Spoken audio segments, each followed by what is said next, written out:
Okay, so we're covering a lot of ground here. Let's start to merge physiology with behavior.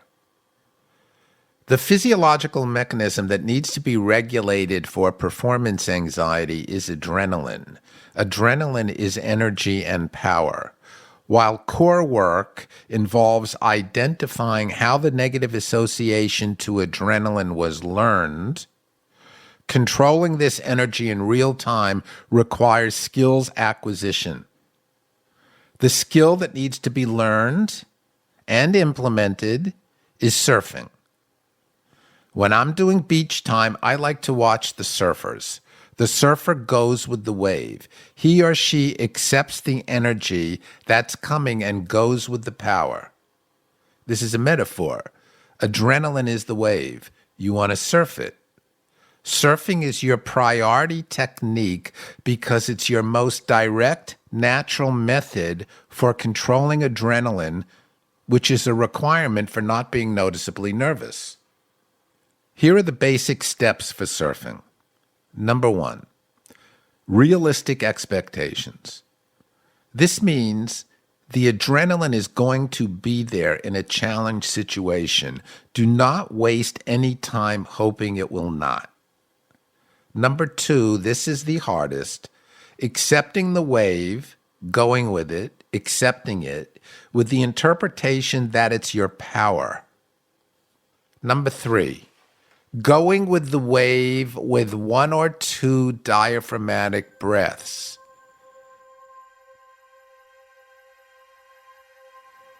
Listen.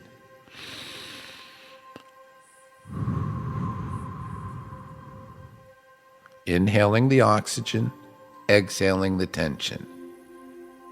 Let's breathe now like we did previously.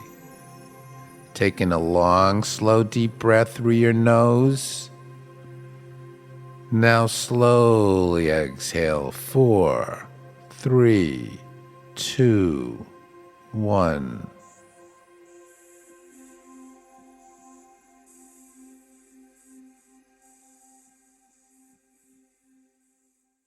Now here's your strategy for implementing the surfing technique. You need to first create your behavioral hierarchy of anxiety on a scale of 1 to 10, 1 the lowest, 10 the highest. This is a totally subjective phenomenon. For one person, the board of directors meeting is a 10 and Toastmasters is a 2. For another, Toastmasters, which is an international support group for public speaking, is a 9. For patient number 2, the Fortune 500 exec communicating with his wife around a conflict issue was a solid 6. For another exec, speaking live in front of 100 plus people was a 10. Addressing the same group via Zoom was a 6. And small talk at a party was a 4. As you create this hierarchy, think expansively, meaning not just work scenarios. For one entrepreneur, the board of directors meeting of the business he created was at one time his 10. Given that his business involved ventilator distribution, he's been actively sought out during the pandemic, talking to many government officials and business leaders. Given his sustained exposure to stress and immersion in performance scenarios concurrent with the work we were doing, in his own words, there was no more hierarchy. During the last year and a half of adaptation to our COVID world, hierarchies have been in flux.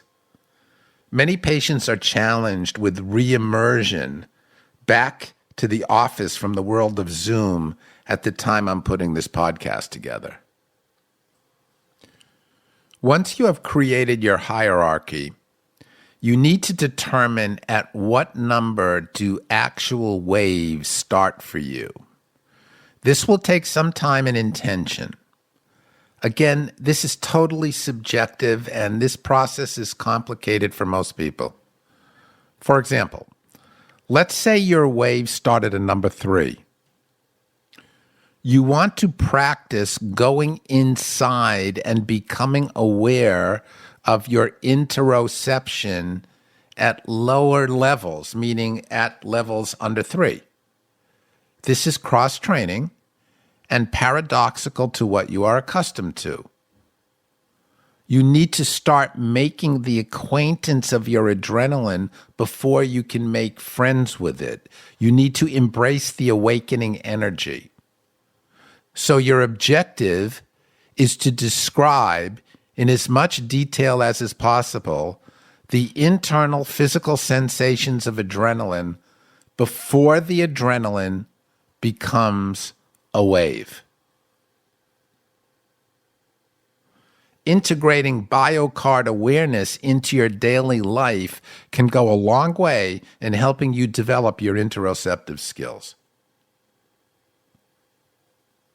Once you have determined at what number the waves start, you want to consciously, with intention, produce. Now, produce is a key word here. Produce wave opportunities at that number and progressively move up the hierarchy as your skills and confidence increases. Now, here is a very important point. If you wait for these opportunities to come to you, understand you are in the process of playing defense, and this will significantly and negatively impact your learning curve.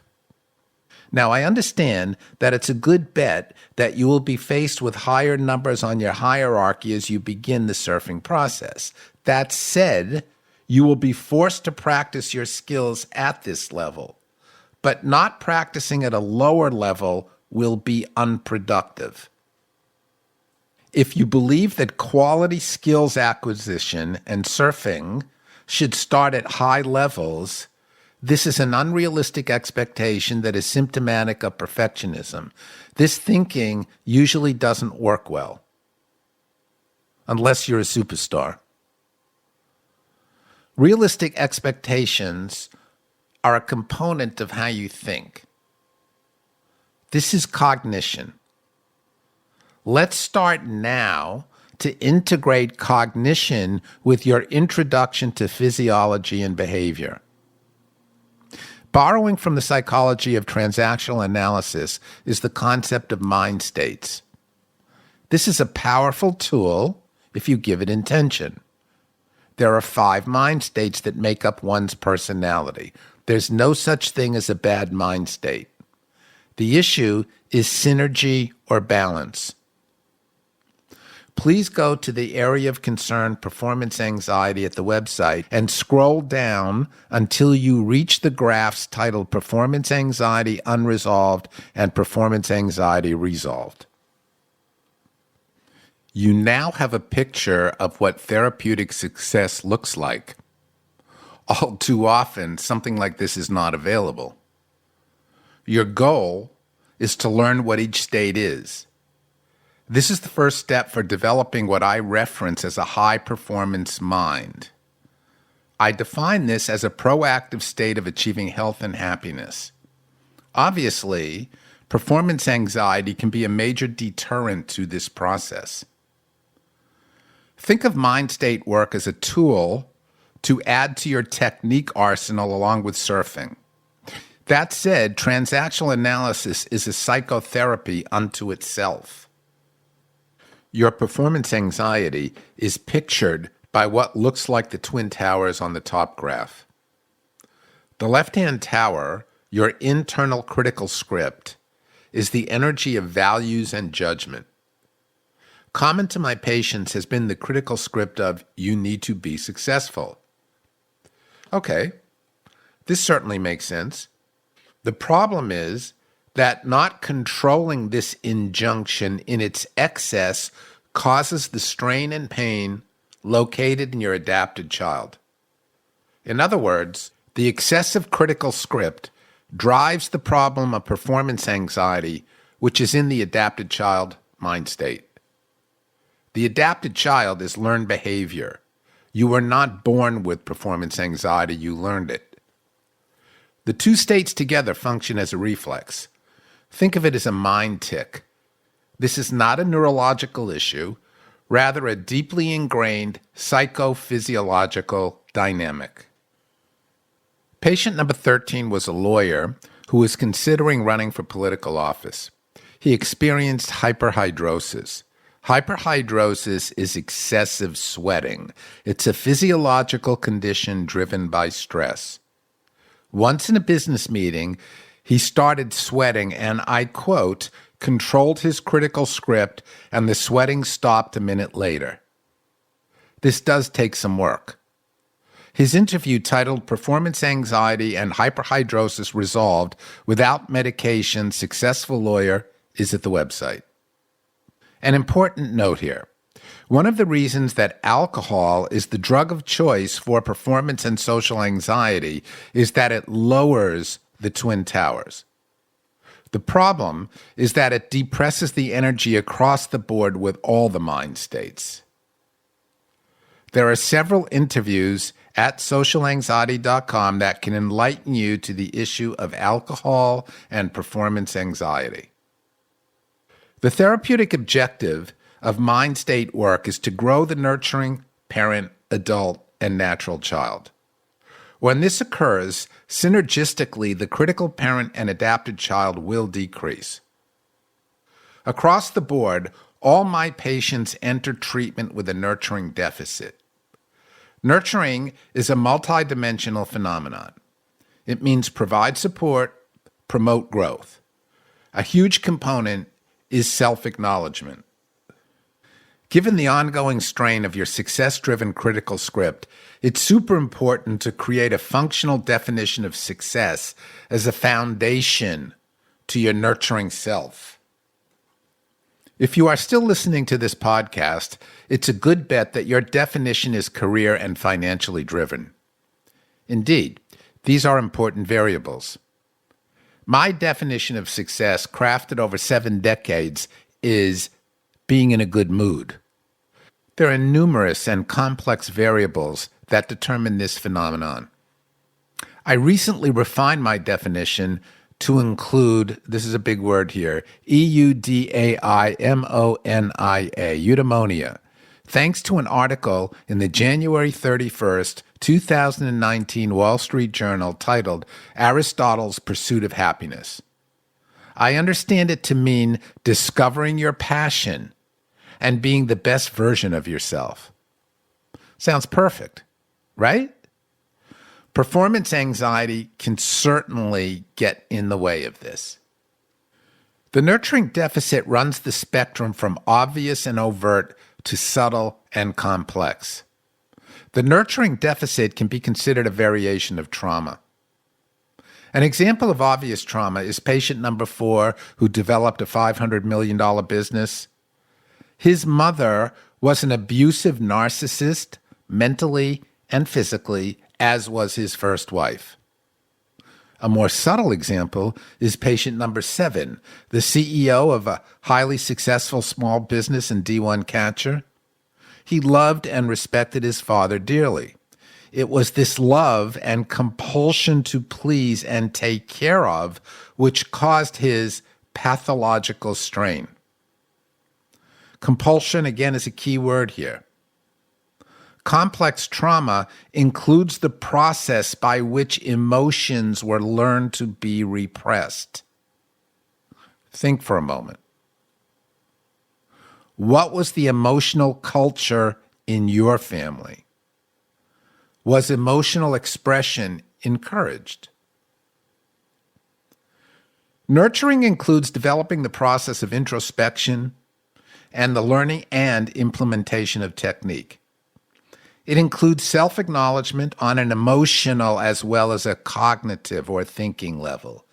It includes trauma resolution. It also includes brain health in addition to a multiplicity of other examples. It's the most important mind state to develop. Another critical component of nurturing is the implementation of realistic expectations regarding one's learning curve for anxiety resolution. Most people want to get better yesterday. I understand. The pain is significant, but it's been there for a long time. You'd be better off thinking, of pacing yourself for a 10K race versus once or twice around the track. Patient number 3 is the head of sales for a television network. He's responsible for hundreds of staff and billions of dollars. Upon observing one of his salespeople's anxieties with public speaking, he said, "Why don't you attend a Toastmasters meeting with me?" Now, this is truly different behavior. His kindness and openness were nurturing for his employee and empowering for himself. That said, most people in high positions would not be open about the challenge. Nurturing can include paradoxical intention. This means thinking in opposite fashion. For example, this is a great story. A college student who suffered from debilitating erythrophobia, which is a fear of blushing, once said to his college class before giving a presentation, and I quote, "In a minute, you will see a magic trick. My face is going to change color," unquote. He then did not blush in what would have been a surefire scenario for doing so. I met the writer of my book, Beyond Shyness, in 1990. She was the girlfriend of a fellow basketball player with whom I played in Springs, East Hampton. His name is Jonathan Coleman. He's a best-selling author. In fact, he wrote Jerry West's biography. He taught me something that has been so critical for my high performance in my personal and professional life. He said, writing is all about layers. I've run with the layering concept as it applies to just about everything. Clinical work, working out, gardening, packing for a vacation, learning a new skill. This podcast is the result of many layers of work. It's a profound strategy which is totally paradoxical to the OCPD, perfectionist thinking of everything has to be perfect now. Next is your adult. This is your internal computer. It's objectivity and logic, not contaminated by emotion. Now, please note, this does not mean intelligence. I already know you are intelligent if you are listening to this podcast. One patient was leading a PTA meeting when an individual from the back of the room shouted, "I can't hear you." This triggered a panic reaction. When she was in my office, I said, "Put yourself in your adult. What did he mean when he said, 'I can't hear you'?" She replied, "He couldn't hear me." That said, the question triggered unresolved emotional content from her adapted child mind state. A question I often ask patients is, put yourself in your adult mind state and answer, how many units of alcohol have you had in the last 7 days? We're looking for an objective scientific answer. For example, consider the Texas football fan who describes power drinking. "I had a couple of beers," he said. How many exactly? Over a dozen. Let's move on to the natural child. Think of this as the truth of desire. It's what you want, not what someone tells you you should do. It's also genuine emotion, exploration, discovery, the development of ideas, creativity, and sexuality. You have to be in your natural child to experiment, to learn skills. It's also your primitive self. Identify something that you desired to do but stopped because of anxiety. This could be expressing yourself, learning something, taking a good risk. Many with whom I have worked have stopped progressing in their careers due to performance anxiety. Other than experiencing relief for not facing anxiety in the moment, do you know what the deeper result of this is? I'll tell you in a moment. First, a story of mind state management. This is an X-rated story. Many years ago, when I was working in the media, I was booked on the Opie and Anthony show. I didn't know who they were, but discovered they were two complete assholes who made Howard Stern look tame. Little did I know that I was booked on bad guest day where the objective was to ambush and embarrass the guest. It was a total setup. After my 2-minute introduction, the first caller asked, "Doc, how do I get my girlfriend to bend over?" "What do you mean?" I responded. "To have anal sex," he said. I responded, "Guess you should teach her to relax." Not a bad answer, right? And it went on from there. The whole story is in my book, Work Makes Me Nervous. The bottom line here is that these idiots who had a huge audience were quite good at orchestrating potential embarrassment. That said, I was not embarrassed, I was angry. There are 2 clinical points here. First, embarrassment is an internal decision. A person can trigger embarrassment but not create it. Secondly, I was proud of the way I answered the questions. This was the result of mind state management and desensitization to performance adrenaline. I had done hundreds of shows before this.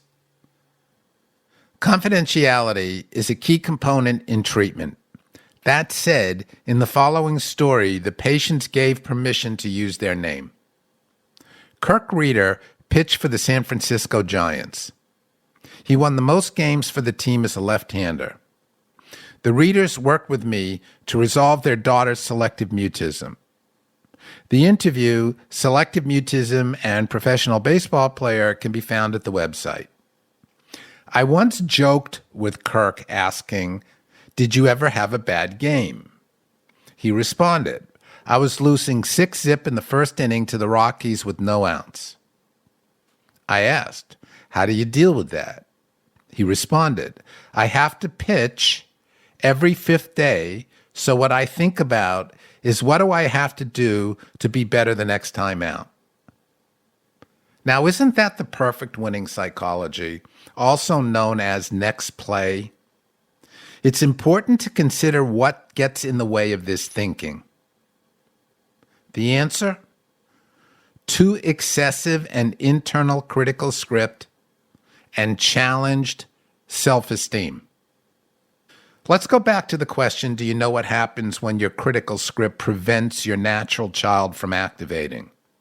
The answer, a lot of repressed emotion, which becomes an investment in something called tension myositis syndrome. This brings us to core work and the brilliant methodology of the late John Sarno, MD. Dr. Sarno created the term tension myositis syndrome from his groundbreaking work with back pain. Now remember, I previously introduced the concept of pain as it refers to the mind-body aspects of public speaking anxiety. TMS is based on the dynamic that repressed emotion is so powerful it impacts the flow of oxygen into the bloodstream, creating physical symptoms. In a nutshell, TMS is the cause of all physical symptoms that do not have an organic etiology. In other words, your public speaking anxiety disorder and your physical symptoms that can make you noticeably nervous are a manifestation of TMS. Now, I understand that this is a huge statement and probably a totally new concept for you. My suggestion is that you embrace it as crucial for the growth of your nurturing mind state. I can assure you that in my clinical experience, which literally includes hundreds of thousands of clinical hours with thousands of patients of all ages with social anxiety, I can verify that it's true. Building on the Sarno model, high-performance healing requires going vertical, which means bringing relevant content to a conscious level.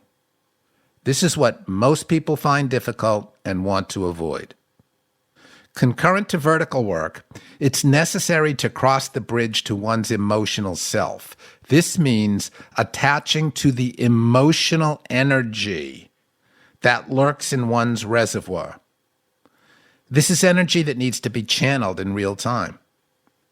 The brilliance of Sarno's work is how he organizes the content in one's reservoir. Your reservoir is a buildup of emotional pain, rage, sadness, fear, and feelings of unworthiness in the unconscious mind. Contributions to the reservoir come from 4 different aspects of our emotional lives. It's important to look at your life and see how much each one contributes to your reservoir. I'm just going to cruise briefly through the basics here. The first is childhood. Anger, hurt, emotional pain, fear, and sadness that we may have experienced as children were not felt consciously, but stay with us all of our lives because there's no such thing as time in the unconscious mind. No calendar, no clock. Everything we feel any time in our lives is permanent. The second part is self-imposed pressures based on personality traits. Sarno refers to the perfect and good. These personality characteristics appear to be universal in people with TMS and certainly with the high-performing individuals with whom I have worked. This often manifests as obsessive-compulsive personality disorder, OCPD, perfectionism. The third part is the pressures of life. Common life pressures, work, family, money, etc.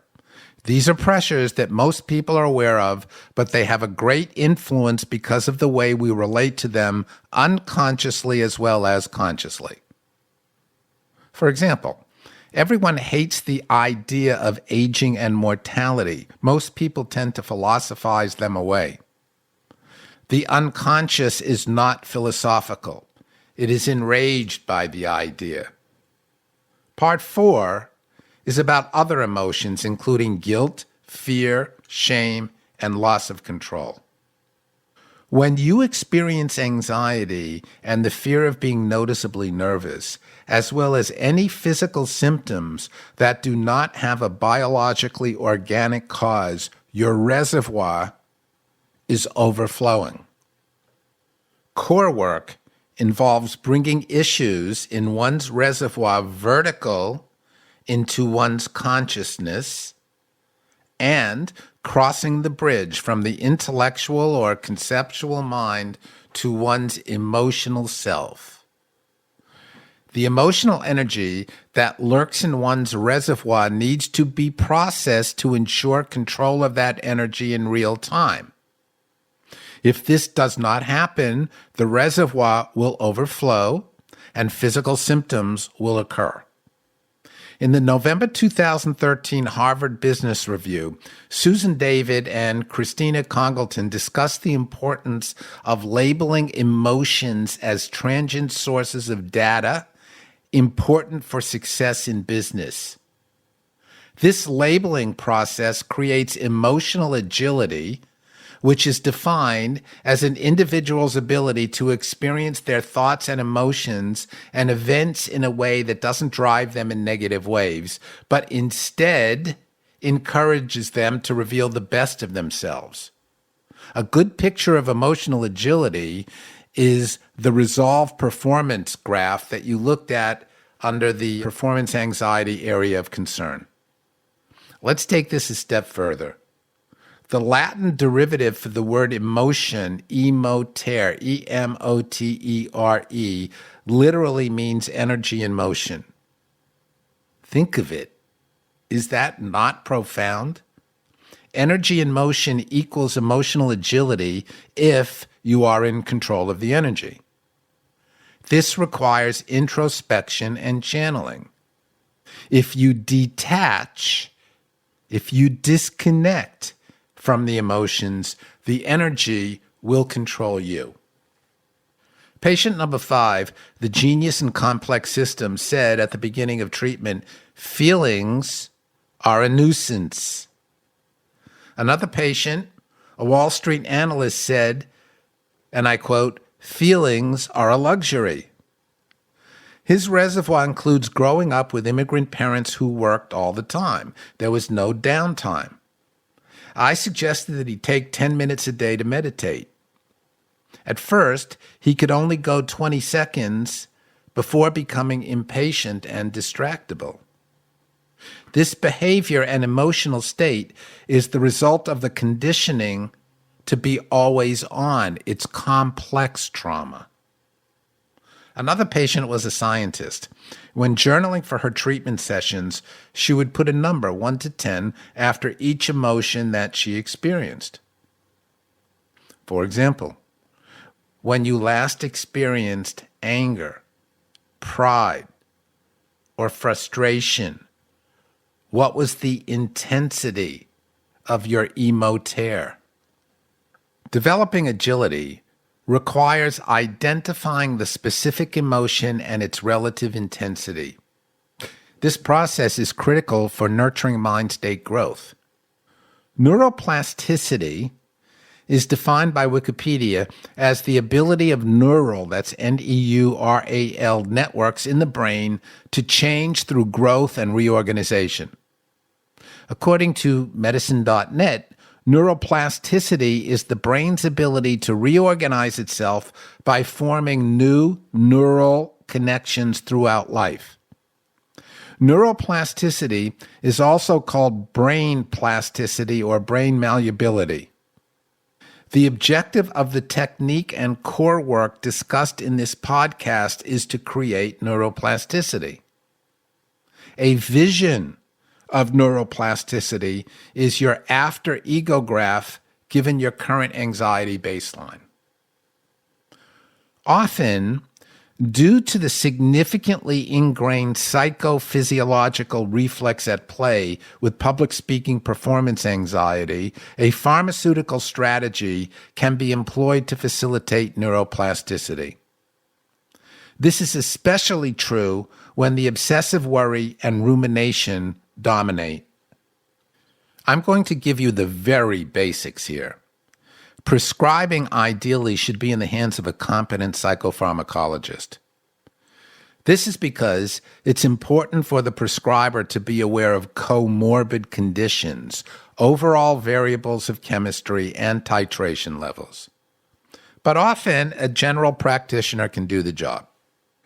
The medicine of choice is an SSRI, selective serotonin reuptake inhibitor. In 90% of the over 1,000 individuals with public speaking performance anxiety that I have treated and used medicine, it does what it's supposed to do, which is to lower the twin towers on the beginning ego graph. It diminishes obsessive worry while creating neuroplasticity. It creates an evenness in mood, which allows for surfing skills acquisition. This dynamic enhances therapeutic learning. The other 10% includes individuals where there was no efficacy or side effects that required a different medicine. Here's a common example of how medicine can be used incorrectly, albeit with the best of intention. A patient goes to the MD and says, I need medicine for my public speaking anxiety or performance anxiety. The typical response is to prescribe a beta blocker. These usually are effective at blocking the spike of adrenaline and decreasing heart palpitations. The problem is it's impossible to learn surfing skills with beta blockers because the energy is too blocked. They often breed psychological dependence. Many of my patients have carried them in their pocket in case of a spontaneous challenge. There's an interview at the website entitled High Performance Use of Beta Blockers. The high performance for this patient was using the beta blocker for only high levels of challenge on his hierarchy. Taking a beta blocker before a Toastmasters meeting is an example, in my opinion, of overdependence, as Toastmasters would be the place to experiment, that's natural child stuff, with the skill of surfing. Typically, patients who come to me who are already on beta blockers have no concept of a therapeutic strategy. Their behavior is based on desperation. Even more potentially negative are the patients who tell their doctor they have an anxiety problem and are prescribed anti-anxiety medicine known as benzodiazepines. I've worked with over 30 psychiatrists who have consulted in my practice over the years. The present one I've collaborated with for over a decade, and we've been doing very productive work together. In a recent conversation, I asked him if he had observed therapeutic productivity with benzos and social and performance anxiety. Here is his answer, I quote, "On a rare occasion, I have found benzos helpful in very low doses during the first few weeks of treatment while waiting for an SSRI to take effect. I have also found tiny doses of a benzo to be helpful when used for the first public speaking opportunity after treatment is initiated. Aside from these two exceptions, I find benzos to enable avoidance and prevent someone from getting comfortable with discomfort and overall counterproductive," end quote. The bottom line with pharmaceuticals is that productive diagnostics are needed first. They should be integrated only with the philosophy that their purpose, again, this is for performance public speaking anxiety, is to facilitate the neuroplasticity needed for resolution of the anxiety challenge. This may not apply to comorbid issues. Be careful about the diagnostic of, quote, chemical imbalance. The typical patient who comes to me for treatment who has been on benzos for a time is usually in a helpless and defensive state. Now, there's a right and a wrong way to use this medicine.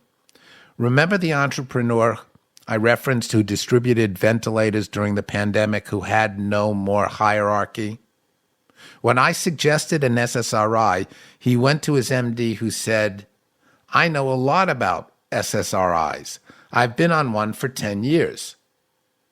This is not the right way to use this medicine, in my opinion.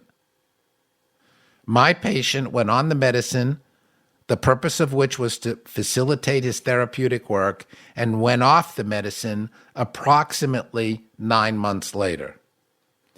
Another patient, a 46-year-old CEO of an international medical supply company who had suffered from hyper-hidrosis since he was an adolescent, said, when I first suggested medicine, take it off the table. I never want to discuss it.